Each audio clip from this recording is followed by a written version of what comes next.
మీరు ఇంకా మీ పాన్ కార్డును ఆధార్తో లింక్ చేయకపోతే వెంటనే చేయండి. ఎందుకంటే ఆదాయపు పన్ను శాఖ అటువంటి పాన్ కార్డుదారులపై కఠిన చర్యలు తీసుకుంటోంది. పాన్ ఆధార్తో లింక్ చేయని వారి ద్వారా ఏదైనా ఆర్థిక లావాదేవీ జరిగితే వారిపై 10,000 రూపాయల వరకు జరిమానా విధించొచ్చు. ఎందుకంటే పన్ను ఎగవేతను ఆపడం, వ్యవస్థలో పారదర్శకతను తీసుకురావడం కోసం ఆదాయపు పన్ను శాఖ ఈ కఠిన నిర్ణయాలు తీసుకుంటోంది.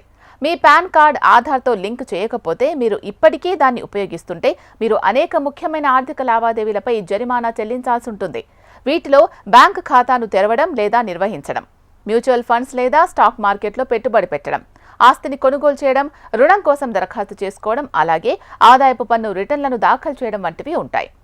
ఈ అన్ని సందర్భాల్లో నిష్క్రియాత్మక పాన్ను ఉపయోగిస్తే ఆదాయపు పన్ను చట్టంలోని సెక్షన్ 272B కింద ప్రతి లావాదేవీకి 10,000 రూపాయల వరకు జరిమానా విధించొచ్చు. ప్రభుత్వం ఇప్పటికే ఆధార్తో పాన్ను లింకు చేయడం తప్పనిసరి చేసింది.